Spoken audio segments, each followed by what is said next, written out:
Welcome to System Mastery. I'm Jeff, and I'm a butt, and I like butts, and I smell like a butt. This month, we're doing a couple of things. Horrortoberfest, and letting John write the first sentence of my intros. Today, we take a look at a game that existed for a year in 1986, the spookish comedy offering from West End Games, Ghostbusters.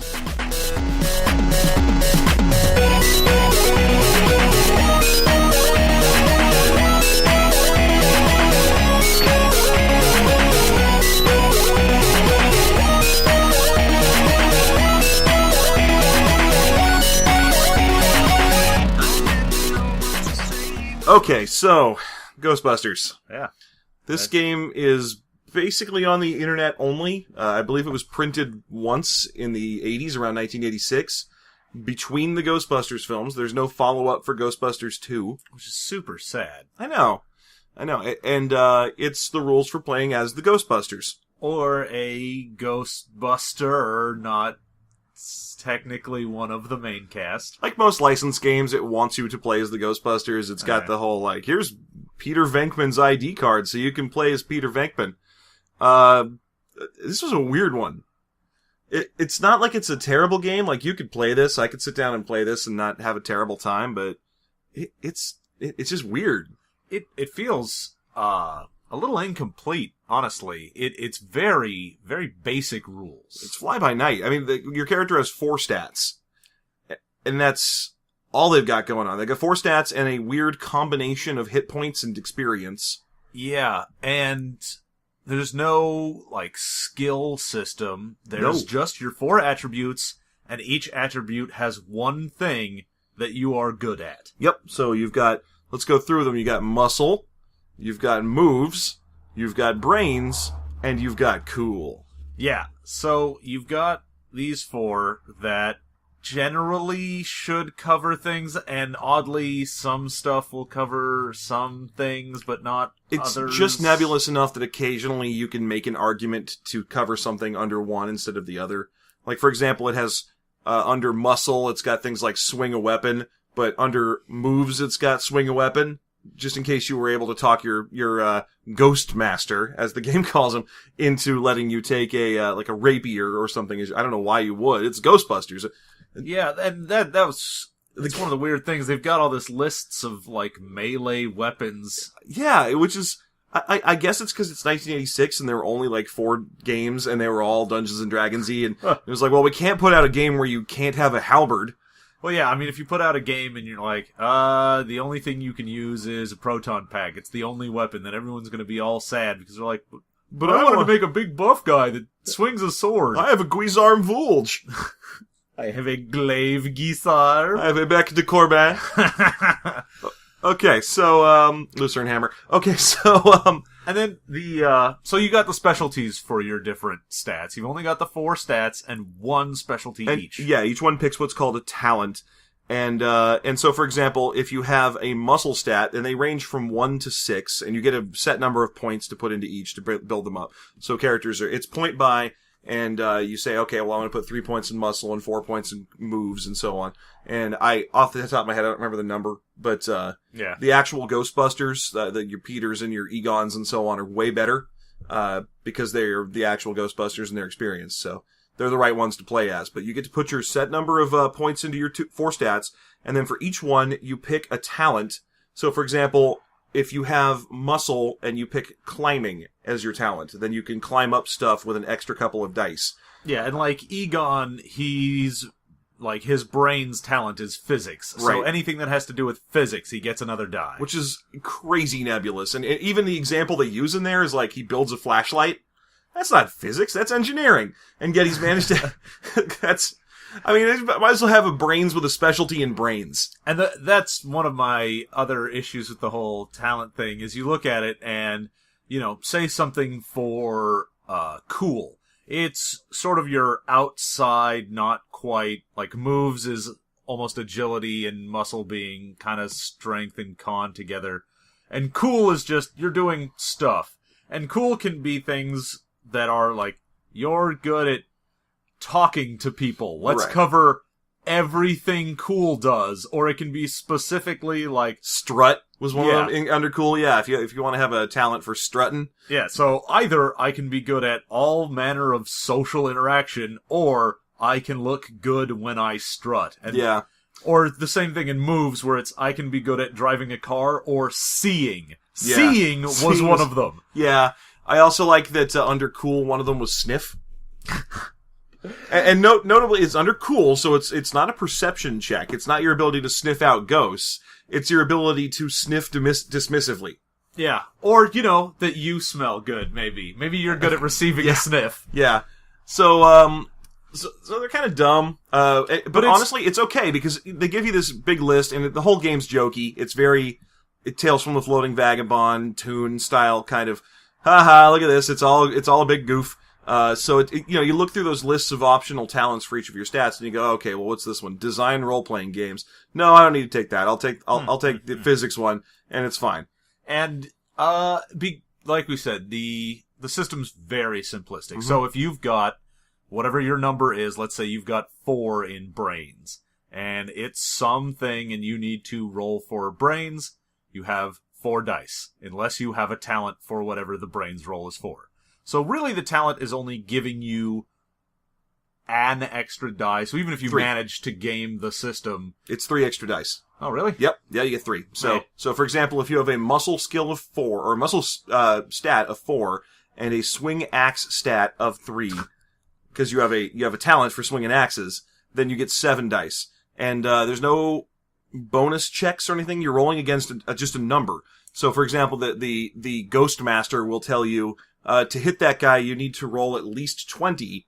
And you go, okay, well, I've got 7 dice, so I'm going to roll 7d6 and see if I roll a 20. Yeah, and in any roll that you make, one of those dice will include the Ghost Dice. The Ghost Die, which is a d6 that has one blank face, and I think the blank face is supposed to be where the 1 would have been. Maybe they talk about the ghost die and that there is a ghost symbol on it, and if the ghost comes up, but there is no picture of it, and I have to assume it came with the game. Maybe it must be. We don't know. This game's all on the internet. My best guess is either the 1 or the 6 on the ghost die has been replaced with a ghost, and if you roll the ghost, then if you roll the ghost die and it doesn't come up ghost, then you just add that number to your pool, and it's not a big deal. So if you roll your pool of dice, and the ghost die comes up a 3, then whatever, it just counts as a 3. If you roll the ghost, then bad things happen, even if you otherwise overall succeed. Yeah, so if you're like, I want to drive this car, and I'm chasing after someone. Okay, well, it's pretty difficult. You roll your dice, you actually succeed, however, the ghost comes up on your ghost die. Alright, well, you succeeded, but... maybe someone cut you off in traffic and your car takes some damage and you're slowed or something. It's pure DM or GM fuckery, is what it is. And the book basically tells you to just, anytime the ghost die comes up, crazy nonsense happens to get in your character's way. The game, to the point where you almost fail even if you succeed if a ghost die shows up. So you're looking at pretty much a 1 in 6 chance any roll that you take will just be bad for you. Right. So you get the 1 in 6 chance every time you roll that some goofy nonsense is going to happen to you at the DM's discretion. This gets compounded when you're actually ghost busting. Now, normally, if you're doing a roll that's, again, driving, climbing, talking to someone, then you're not really going to be too bad in the opposed roll. But as soon as you bring ghosts into it, ghosts also include the ghost die. But because they're ghosts, if the ghost comes up on their die, something good happens for them. And by something good happens for them, I mean something bad happens for you. So the second you start fighting ghosts, you're looking at about a 1 in 3. Yeah, that you're just fucked anytime you roll anything. Yeah. The ghost die system is surprisingly adversarial, because it's always bad for players and it's always good for monsters, and there's no way to mess with it. The example they use is so mean. It's like, it's like Ray is fighting a ghost and the ghost tries to slime Ray, and it misses and it rolls the ghost die. So what happens instead is it just slimes the whole hallway, which means that what would have happened to him, which is that he gets covered in slime and goes sliding around, still happens. And now he goes sliding towards the window and can't avoid it, and slides out the window. That's what happens to him. The ghost whiffs, and he still takes his damage and falls out a window. And because he, the way they describe it of sliming up the hall and then he goes flying towards the window, I go, that's just worse than if he had succeeded on the roll without the ghost die. Yeah. You know, it just seems like all of the examples they have are, if the ghost shows up, make it so that whatever was going on, if they succeeded, they actually failed, and if they failed and a ghost die comes up, you should probably try and kill them. Right. So the game has one other stat, which is called brownie points. Yeah. And brownie points are basically XP and hit points and stat progression purchasing, and you can use them to buy short-term buffs. They're basically the catch-all for every kind of subsystem stat in a game. Yeah, when we talked about the Buffy the Vampire Slayer game, it had the drama point system. So if either you messed up, or you wanted to get a bonus to doing something, or you just wanted to speed the plot along and say, you know what, I'll use a drama point and say, I find what I'm looking for, something like that, brownie points fill the same role. Brownie points are, I'm going to take damage, I don't want to get as messed up by this, I don't want to die from an explosion, I want to increase my roll. You can use brownie points to give yourself extra dice for a roll. Yeah. But it also is your XP. So anytime you want to try and do anything in your game, you're looking at possibly just losing XP. Yeah. So, here's what you can do with XP in this game. Because it doesn't have levels, and like we mentioned before, there's no skills. So, if you have 30 brownie points that you'd like to spend, you can use them to raise one of your traits, so your muscle or your cool, by 1. It does mention that this is optional, and the Ghostmaster is well within his rights to just tell you, no, you can't do that. And that's the only thing that you can do to advance your character with brownie points. And you might think, alright, well, okay, once I get to 30 brownie points, I'll just trade those in and get another stat. That's awesome. Except you trade them out permanently for that, which means the next session, one of your friends is sitting on 30 brownie points and can affect rolls and do things with them and, not die when his car gets slimed and he goes flying into a subway station. But you have 0. You have no brownie points, which means you have no way of getting out of jail free when your GM, who is encouraged to be a giant douche, so true, ends up fucking with you. Every single thing. Oh my god, the thing with Winston where he falls off the building when he's chasing a ghost. Okay, so this is great. This is an example of what brownie points can do in a game. Winston is chasing after a ghost on a rooftop. And the ghost, because it's a ghost, just flies to the next rooftop. Winston, who is quite muscly, because I guess they had to give him some kind of stats, tries to jump after the ghost, but doesn't choose to spend any brownie points to boost his roll. So he just rolls 5 dice against a target difficulty of 20, and the average roll on that would be 15, so he's being stupid. And he fails it, and he falls 5 stories. Now, at this point, if you've ever played a White Wolf game, you know that you can be all super descriptive to get stunts and get out of jail free, basically, by impressing your storyteller, in this case, your Ghostmaster. So, our Winston player in the example goes, oh, well, he falls on a hanging clothesline and then onto the awning over a nearby newsstand where he bounces through a toy store and then he lands in the hot tub of a nearby building, displacing a honeymooning couple. And he goes, well, you would have been taking... Now, that costs you brownie points to do. Yes. The GM would normally say... You're dead. You fall down, you're gonna take, like, a whole lot of damage. Yeah, you can't die. The game doesn't let you die. And he'll actually do a sort of a bidding thing where he'll tell you, okay, you're falling off the roof. For 5 brownie points, you cannot be dead. And you go, okay, but let me describe why I'm not dead. And if you sufficiently wow him, such as in Winston's example there of doing all of this crazy shenanigans and actually not hurting yourself, he can go, great, you can get 2 of those brownie points back. Right, it's just arbitrary. There's nothing really to be gained. You just tell a funny story and you see what your Ghostmaster happens to think. In this case, the Ghostmaster, because they are heavily encouraged to fuck with you, says, well, okay, it costs 2 less brownie points, but you spend 2 weeks in the hospital because the guy in the hot tub was a linebacker for the Jets.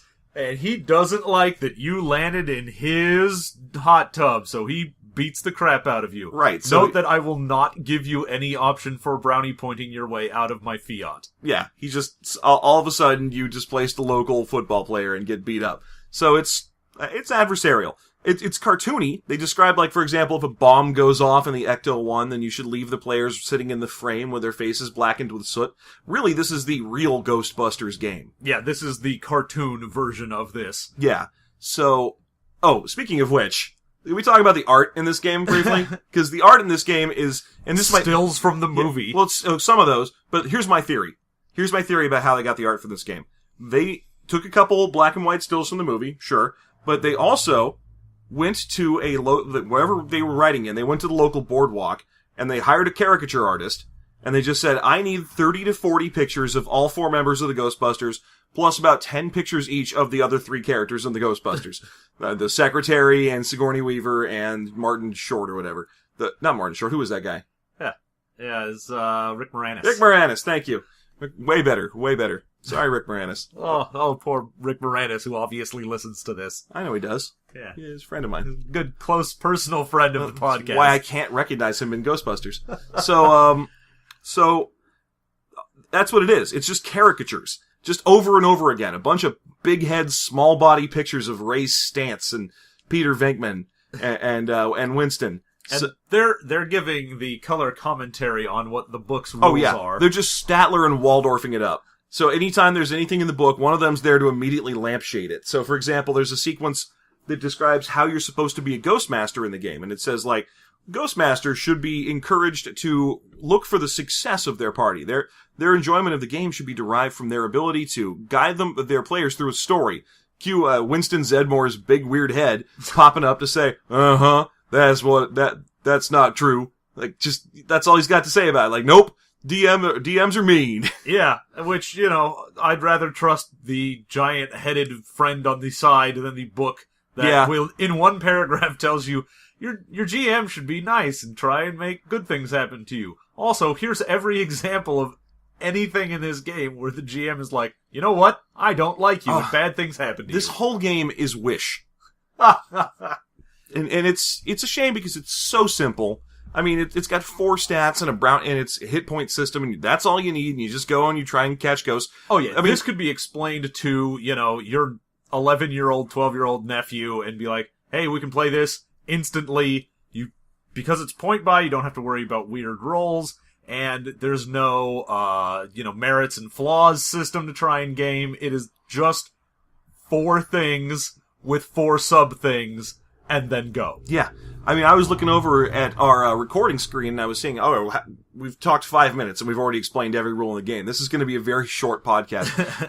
and I mean that almost completely seriously. For example, we haven't discussed much else. There's damage tables for some weapons. Weapons add either 1 to 4 dice based on what type of weapon they are. And even the book says you probably won't use this. Yeah. Because it doesn't work on ghosts. Doesn't work on ghosts, so unless the ghost happens to possess something, or you're fighting, I guess, thugs, why are you doing that? You know that famous vigilante scene of the Ghostbusters stopping crime? There's gotta be a scene in Ghostbusters where they, like, punch out a bureaucrat or something, right? I mean, I know there is. No! There's, like, a scene where, like, they're angry at the guy from the Environmental Protection Agency, and even then, it's not like they ever throw a punch. I know. And in the second one, they rough up, that little Peter McNichol guy. Yeah, they rough him up a little because he's going all crazy. And even then, it's mostly just oozing him. Yeah, so there's a little tiny... I mean, they don't fight thugs.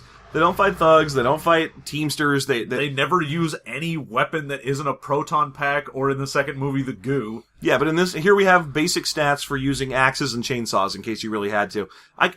I'm alright with that, because there's only so many stories you can tell that are just like, oh, Slimer's here and he's sliming. No, it'll just be Ghostbusters 40K, and in the grim dark of the far future, ghosts are busted with chain axes. Sure, okay, even if you keep it in New York in the 80s, then you can still be like, alright, eventually we're gonna have to tell a story that's not about how Ray got a blowjob from a ghost.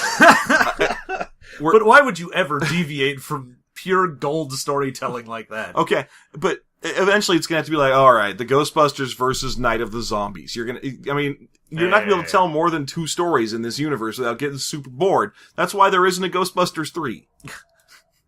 Yeah, and, even if you look to the animated series for inspiration, most of it really was just a ghost shows up somewhere, the Ghostbusters try and do something, and Slimer probably fucks it up for everyone. Right, because he made that weird transition to good guy. Yeah, he was the mascot. He was just sort of always there. Yeah. Oh, boy. He was the Scrappy-Doo, if you will, of the Ghostbusters cartoon. I have to say, I assume he's better than Scrappy-Doo, because Scrappy-Doo is really kind of a nadir, but...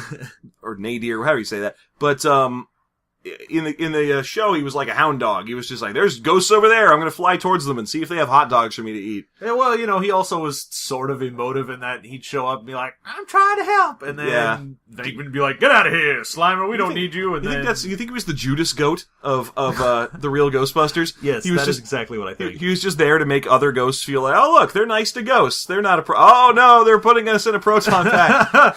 Oh, yeah, Slimer was the Uncle Tom of that universe. Yeah.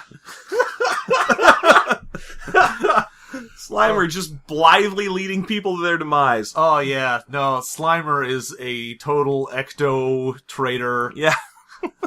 Sold him out. But what do you think it was? Do you think it was 30 pieces of hot dog? Oh, yeah, it was some beanie weenies, and then he was sold. He goes up to Ghost Jesus and gives him a kiss. Oh, yeah. I mean, it was just a part of that show why didn't they lock that guy up? He's a ghost. He's a menace. Get him. Oh, but it's because he's too useful. He's bait. Yeah. There you go. Oh, man. I like to think that they had to visit horrible emotional torture on Slimer every night to keep him in line. Like at night, they'd hear him crying to himself, why am I doing this? Just, show up, and it's just Stance goes into his room with one of those traps and is, shh, you keep quiet, boy, back into the cage you go. This is all you are. Who would have you now? Just showing him mirrors. They got a picture of him betraying his ghost parents on videotape and showing it to him. Oh my god. Okay, so speaking of monsters, this game has no rules for them. No, as much as it goes into you're going to be fighting ghosts, and ghosts are of course in the title, and you're a Ghostbuster, and you go fight ghosts, and ghosts happen, and there's a ghost die, and ghosty ghosts. Is there any stats for a ghost in this? Oh, no. There are, if you go to the adventures that the game included, there's a couple of ghost stats. They're mostly just sort of ghosty thugs. They have 3 stats, and it depends on what you're trying to attack them with. And they have a set number of brownie points they can take before they drop, or before they become susceptible to proton packs, or trapping, or whatever you want to call it. And they also have stats for kind of a boss ghost. His name's Grauf, and he's a dog god of ghosts or something. You know what's weird? Why would they pick a dog god when that is one of the very few things that was actually in the Ghostbusters? I mean, it's not quite the Stay Puft Marshmallow Man, but there were 2 kind of monster dogs. Yeah, well, you had 4 things really in there that you could do. You've got Stay Puft, you've got Monster Dog, you've got Gozer, and you've got Slimer, and that's pretty much it. You also have Blowjob Librarian Ghost.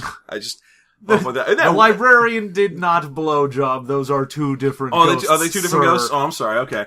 But isn't it weird that there's a blowjob ghost in I mean, what did she die of that led her to be a blowjob ghost? Well, that was just a dream sequence. Was it just? Are you sure it wasn't? I mean, he is a Ghostbuster. He did not have haunted junk that a blowjob ghost came around to him. See, that's what I was wondering. Is she specifically haunting his junk, or is she just a ghost of blowjobs? Yeah. I mean, she visits, Uncle or Scrooge, and she's just like.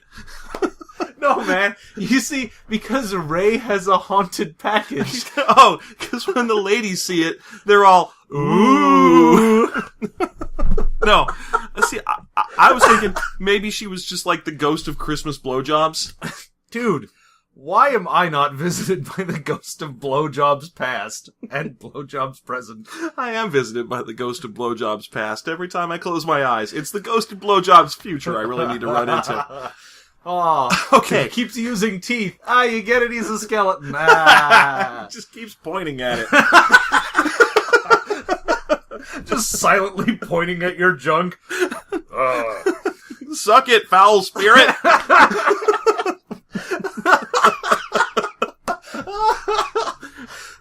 Okay, so as you can tell, there's not a lot to this game. There's just not a lot to talk about. So. So yeah, you go to the adventures, there's some basic stats for ghosts, but there's no rules for how to make them. Mostly you could just say that to hit them is some arbitrary number, because why not? Everything else in the game is just some arbitrary difficulty number. There's no rules for how to set your difficulties. There is a page of how difficult things are. It gives you, like... But they're all jokes. No, well, they're all examples, Yeah. but there's no... It just sort of goes, is something hard? Make it difficulty 15. Is it really hard? It's 20. Well, what does that count as? Difficulty 20 is really hard. Yeah, when you look at the game and you go, okay, Egon, he has a brains of 6. Like, he has the biggest brains that you're gonna get in that setting. Mm-hmm. And, if you take the average of a 6d6 roll, Yeah. it's 18. Yeah. Which means he can't do really hard stuff. Most of the time. So, it's interesting to me that they do that, because it really means anything that's difficult or above, if it's not your ballywick, you should be throwing brownie points at the problem. Right. And brownie points, by the way, are refunded to you at the end of your mission based on your success rate. Yeah. So if you do an okay job, just an okay job, nothing special happens. You trap the ghost, yeah, congratulations. Good job. You get the amount of brownie points you spent back. Yeah, not any extra things, it's just, you started the game, you had 20 brownie points in a pool, you spent 10, it ends, you get 10 back. Okay. Congratulations, you are exactly where you were before. If you do the arbitrary definition of the GM's idea of a great job, you get the amount of brownie points you spent plus half that many again. So if you start with 20, then at the end of the mission you do whatever your GM thinks was a great job, you get a total of 25 now. If you fuck up your mission, even a little bit, you get half the amount you spent back, which means that you just get progressively worse, because you have less brownie points to spend on problems. So you are basically teetering on the edge all the time. And what it really means to me is that every session is a race to 0 brownie points before the game ends. Yeah. Because if you spend all of them and the game ends and you did okay, get all of them back. If you spent all of it and you did really good, that's the only way to get the most XP essentially at the end of the game. And if you super fucked it up, then you get half of your XP back. Right. If it looks like a mission's impossible, you should give up early. Yeah, That's just go, no, we're done. We're done, we give up. Well, you only get half your brownie points back. Oh, we didn't spend any. Yeah. Haha, fuck you.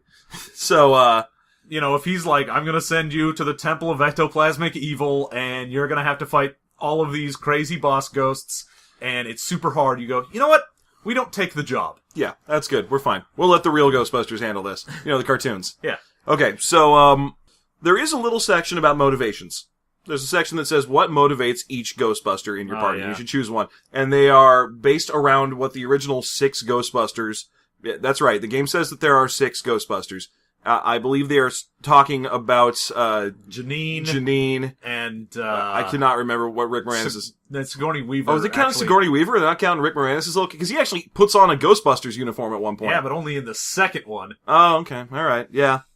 So they add Sigourney Weaver and Janine to the Ghostbusters roster. Yeah. So each one of them is motivated by something.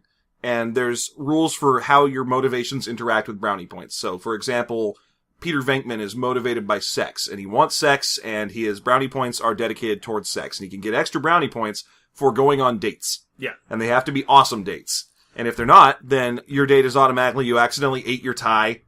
And yeah, there's some of the ones, like, there's the one that is, my motivation is making things better for the world. Yeah. If I succeed in actually doing something that makes the world a better place, I'll get extra stuff.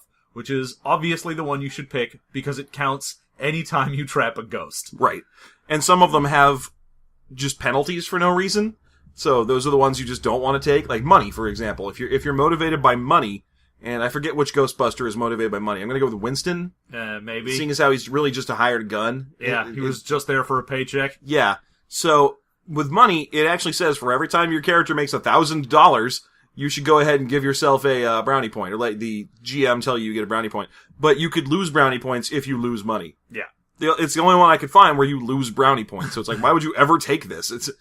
Brownie points are already a pain in the ass in this game. And then, you've got the Egon one, which is science. If you further science in some way, which means while your other characters are like, I'm getting a brownie point every time we successfully do a mission because we got paid for it, or because it helped mankind, or I went on a date, you're like, I need to actually come up with something that furthers the scientific community every time in order to get a brownie point. On the other hand, if you remember your Ghostbusters, that's basically all Egon does in that movie, is stand around spouting off techno jargon that means nothing, and then writing it down. Like, he doesn't necessarily have to go off and build the discombobulator, he just needs to go, well, what if I reverse the polarities of the tachyon emission, which is Star Trek-ian, I know. But except it also has a roll for it. Yeah, so you might roll, and he'll go, nope, your experiment sucked, nothing for you. Oh, that would suck. On the other hand, that's the same for all of them. You roll to see if your date goes well. Yeah. And the descriptions of what happens if it don't are great. Which, at that point, I really don't even know why they would put that in, if it's just, I'm gonna roll and randomly see if you get extra brownie points. Just make it a thing that at the end of the game they go, and then the GM will roll to see if you get extra brownie points. Right. Because anyone isn't going to go, you know what, I could say my character went out on a date, but I don't think he did this time. I don't want to try for those brownie points. Yeah. I appreciate, having read Prime Directive, I appreciate that they don't try and shoehorn armor into this game. There's no armor rules, so you don't have your Ghostbusters walking around in bulletproof vests or full riot gear, chainmail. None of that. Your characters are wearing dumb brown jumpsuits because they're the Ghostbusters. On the other hand, that means that it's way easier to hit something than it is to avoid being hit.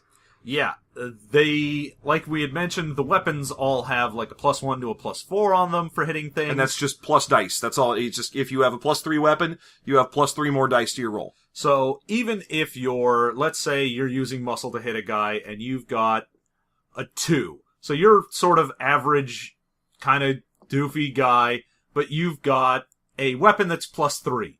So now you're at 5 dice. The guy who is trying to dodge has moves of 5, which means he is super agile, like he is almost the sort of he's like an Olympic human. Yeah. So he's like, I'm really good at getting out of the way of things. Okay, so the weak man with a weapon is going to have about as much chance of being competent as the incredibly agile, good guy. Right, and if you take them both to their peak, both of them are like, I'm the peak human at hitting things, and I'm the peak human at not being hit with things. Then the peak human with hitting things has 3 dice on the peak human with not being hit with things. Yeah. It's a minor flaw in the system, which, it's kind of hard to get mad at them about a minor flaw in a system this simple. Because it's not, first of all, you shouldn't be swinging weapons at anyone anyway. You should be firing proton packs at ghosts. Yeah. And second, who gives a shit? It's, like, if you're playing this game, you're just gonna be, I can't imagine a game of this that isn't just spouting quotes from Ghostbusters. Oh yeah. No, the entire time you're playing this, people are just going to be quoting different things from Ghostbusters and telling you, that this is Vigo the Carpathian and making horrible, stupid references. Yeah, constantly telling other people what they should do if someone asks if they're a god. Yeah. Yeah. I can't imagine a situation where this game wouldn't be... And that's a problem I always run into when I'm trying to visualize playing heavily licensed games. Buffy's trickier just because I'm not especially familiar with the series, so I don't feel like I would want to constantly quote Buffy.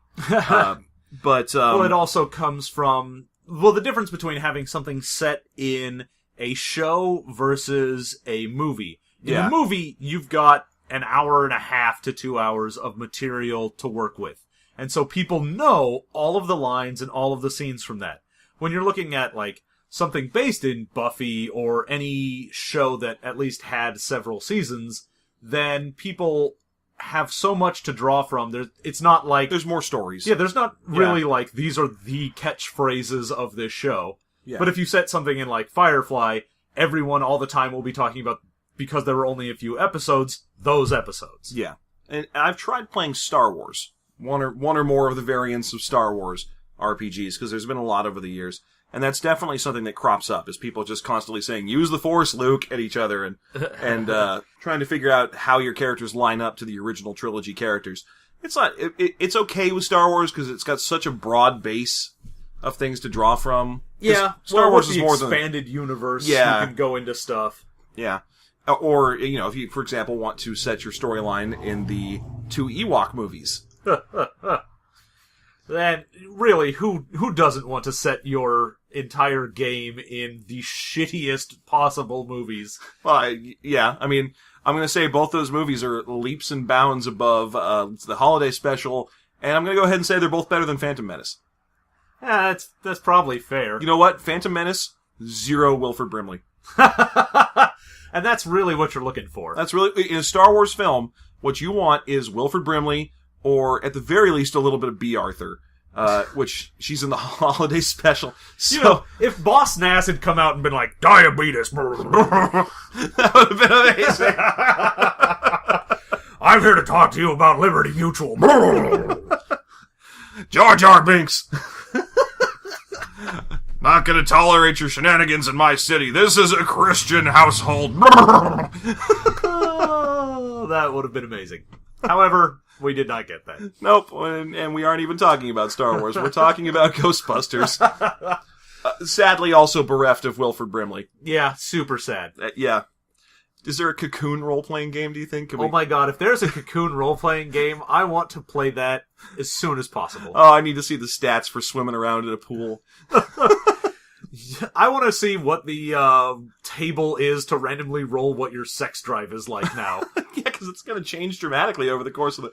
Oh, I guess that depends on if you're playing an old guy or if you're playing the Goot. I'd like to spend my alien points on boners. Please tell me I'm right, and that movie features heavily the Goot. Oh, yeah. Okay. Oh, no. The Goot is all up in that burg. Good. And he's not really a main character. He's just sort of the young guy that's observing what's happening to all the oldies who are swimming in that pool. Which, I'll be honest, I don't think I've seen Cocoon since I was, 8. So Yeah. my recollection of Cocoon is essentially, there's a pool, there's a cocoon, there's aliens, old people fuck, and Steve Guttenberg is involved somehow. Yep. And my understanding is that the end of it features the old people having to make a choice about whether they'd like to go away with the aliens and live big, awesome, happy, forever lives in their In the Viagra tanks of the space. Yeah, so they can go off and become, just like in Dune, they're just floating in tanks of Viagra. By keeping these old people bonered up, we can navigate the spaceways. Oh, yeah. Okay, so they have to, they all make this choice to go away forever and just float in the sex tanks. Yeah. And then there is a Cocoon 2 in which they come back. Yeah, I well, guess they gotta come back and teach, I don't know, Steve Guttenberg the true meaning of Christmas. I have no idea what Cocoon 2 is Why about. are we talking about this? Because Ghostbusters has nothing to it. It's 4 stats. 4 fucking stats. Why did we choose this game? We had been looking at a series of other potential horror games to do for Horrortoberfest. Beyond the Supernatural, one of the Cthulhu's, like a Call of Cthulhu or a Cthulhu Tech. But we found this online, and it was free because it's online, and here we are, folks. Boy howdy, do we love free. That is our number one driving goal. Is this game free? Oh, okay. Speaking of, let's just keep riffing because that's fun. You know what I was hoping would fall out of the internet for me when I was building... Is it boobs? Oh, well, yeah. I mean, that's one of my favorite things on the internet. Absolutely.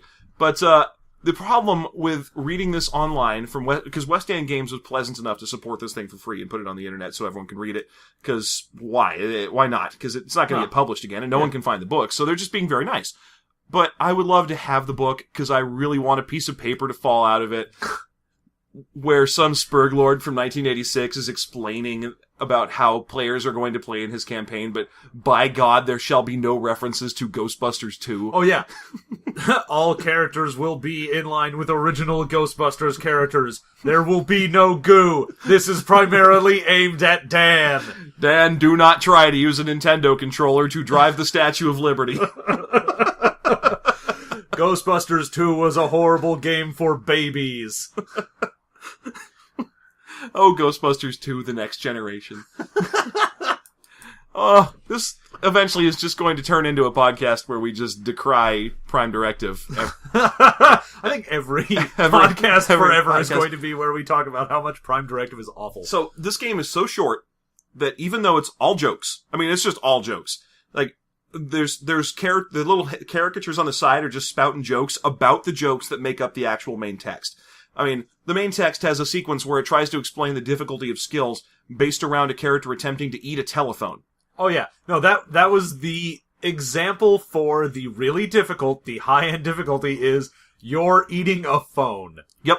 And despite this just being a litany of nonsense jokes, not one reference to stealing, providing, or messing with the Dungeon Master's pizza. This has been Pizza Watch with Jeff. Yes, thank you.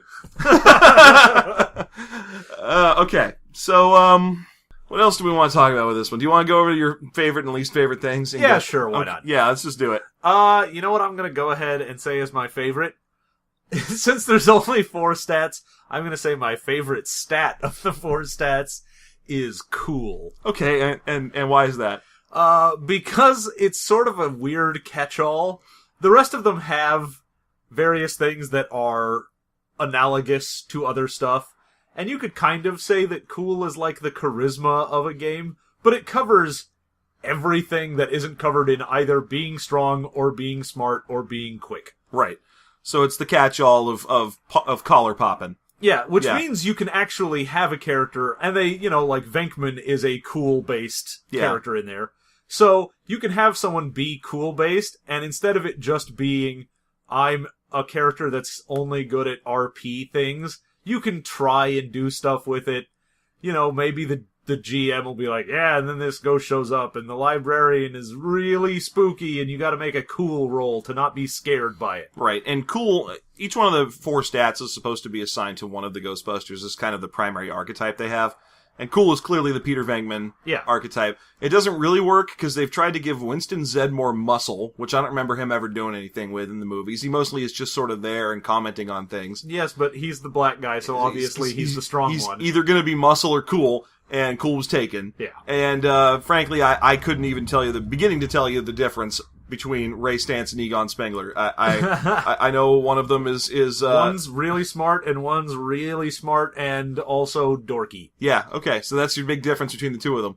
Neither of them seems to be represented especially well by Moves. Yeah, I think they end up saying that Moves is like Sigourney Weaver's thing because she's a musician, and Moves covers being a musician.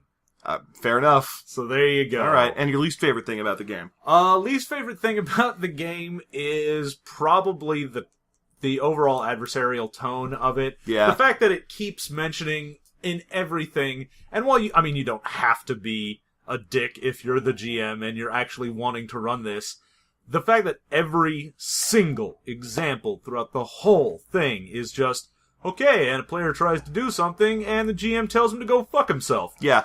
And you have to keep in mind that one of the things you can spend brownie points on is to reduce the duration of your hospital visits by 1 week per brownie point.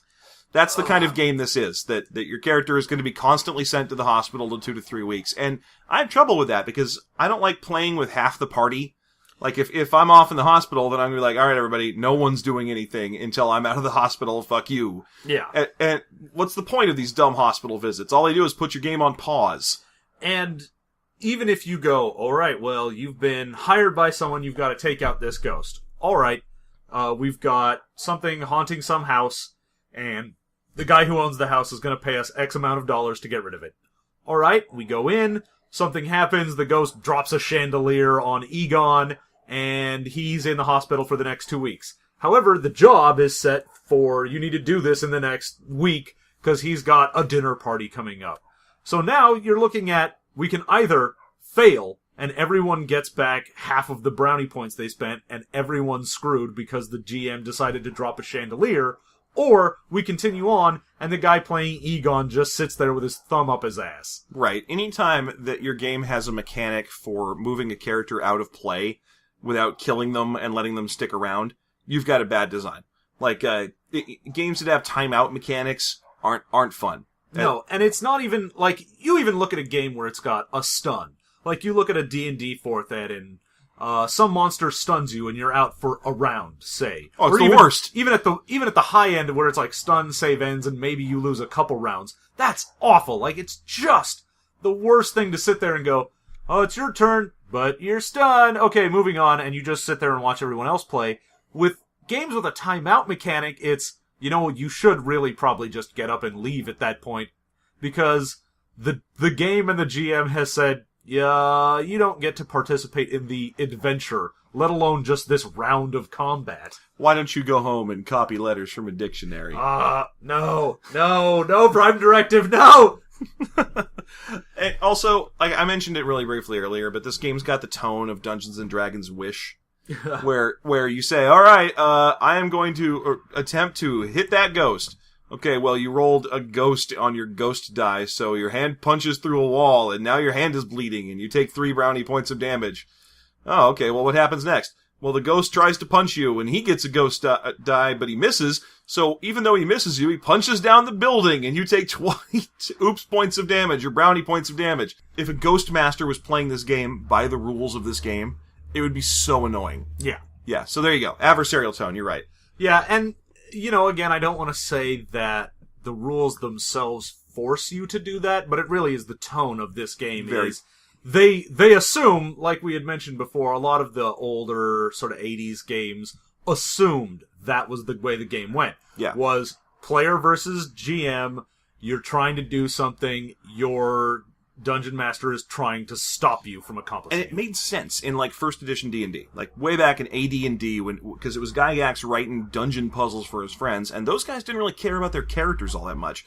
They were mostly just solving puzzles. Well, yeah, it came out of, like, wargaming and things like that. Yeah. So, no one's ever like, oh, you killed this Marine I had on the board. I had a backstory for this guy, and now I'm sad that he's dead. Right.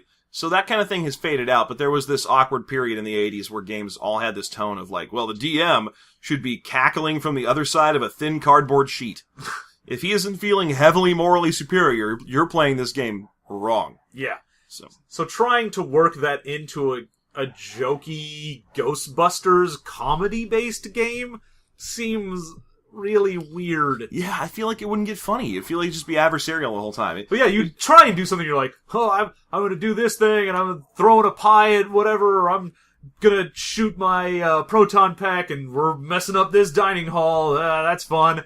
And we're trying to recreate scenes from the movie, and then your GM just goes, all right, well, you rolled a ghost die and you're trying to mess up the room, and you accidentally hit your buddy with your proton pack, and he takes a whole bunch of brownie points, and he's in the hospital, and he sits out the rest of the game. And your leg breaks. I don't know. Whatever. You've got lupus. Damn you. It says right here you got lupus. I don't know what to tell you. Okay, so I'm going to say my favorite thing about this game is the flexible talent mechanic, where you can just say whatever you want as your talent for each one. Like, underneath your muscle stat, you can say that your talent is anything you want. It can be flexing. It can be intimidation, and it doesn't have to. They have a little list in there of dorky options, but it says you can just make something up and put it in there. Yeah, they've got a list of probably about, like, I don't know, 20 something. Yeah, something in there. So you don't have to pick one. You can pick something else and play something else, and it's fine. My least favorite thing about this game, it's not finished. The combat doesn't work. There's no enemies to work with. And this was a complete game. There were more than one book that came out for this game, and it's like they just forgot to finish it. Yeah, I mean, I looked at sort of the other supplements, and instead of it being, expanded rules or options for things, a lot of it was just, here are different, adventures that you can go on. Yeah. Oh, and one of the other weird things about this game that feels kind of gamey for what it is, the inventory system. Your Ghostbuster can carry 3 things. That's the way it works. Your character can carry 3 things, and the Ecto-1, because your party has the Ecto-1, can carry a bunch more things. So you're supposed to put a bunch of cards all over the table that have the names of things that you're carrying written on them, and then put the rest of the cards on the Ecto-1 card. So it all of a sudden the game turns into a board game when you get to the inventory. It's just like, well, write down all the items that Ghostbusters would have. Put those cards on the Ecto-1 card. Each player take 3 cards from the Ecto-1 pool. If you lose a card, discard that card. And it's like, what happened? When did we suddenly transition from RPG into odd card-based game? Especially in this. This game is not complicated enough to support some kind of weird card-based discard, including inventory system. Well, especially considering what did the, original Ghostbusters carry around? All kinds of crap. Pack, yeah. And a trap. And there you go! And a PKE meter. They had a PKE meter, and usually Egon would have a big, important book. And Peter Venkman probably had a big swinging cock. I would love if one of the players just wrote, they're like, okay, what do you have? Someone puts down a PKE meter, I've got those ghost goggles and my proton pack. And then someone puts down proton pack and a trap and my big swinging dong. And I would also love if there was some mechanics like, well, you randomly lose one of your items. Let's see. Oh, looks like the dong is gone. I'm sorry, Peter. Dong gone it. I feel bad now. Oh, that was an excellent pun, sir. All right. So, let's wrap this sucker up. Would you play this game? I'm torn on that. I might. Like, if someone really wanted to, I could show up for a session. I don't feel like this would be any more complicated than like Mafia. Yeah, no, that's what I'm thinking, is while it's not a particularly complicated or well-rounded even game, it's one of those things that if someone showed up and was like, make a character, you would write 4 numbers down and go, my character is done, let's play. Right. In a nerdy Christmas party where there's one of those white elephant gift exchange things and you've already got that little pan of dice, now you have every tool you need to play Ghostbusters. You have a bunch of nerds and you've got a little pan of dice. Yeah, there you go. You just watch Ghostbusters and then play the game for like a half hour to an hour, just dicking around. I could see that being sort of a nerdy time waster. Yeah. So that would be the situation in which I would play this game as a one-off with a bunch of nerds. Anything to avoid the Great Dalmoody deck making its way out again. I don't like that game. Anyway. Before I get a bunch of hate mail from our one friend who likes that game and doesn't listen to the podcast, we're safe. Okay, so what should we do next time? What do you think? I don't know. Maybe we can make out a little. You know. It's what the audience wants. It is. I mean, the tension's been there the whole time.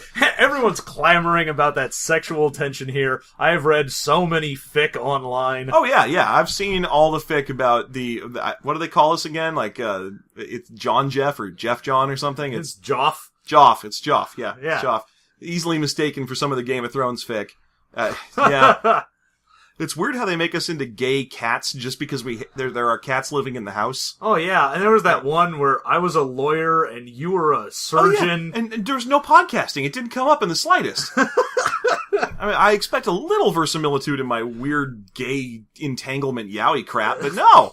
Just nothing. All of a sudden, you're just a lawyer? That wasn't true to your character at all. Yeah, I object to that. Oh! Hey! There it is. Oh, all right, so it all comes around. It all comes just back like around. Me. We'll probably review something else. This will be the last episode of Horrortoberfest, so we hope you enjoyed our spookaliciously good time.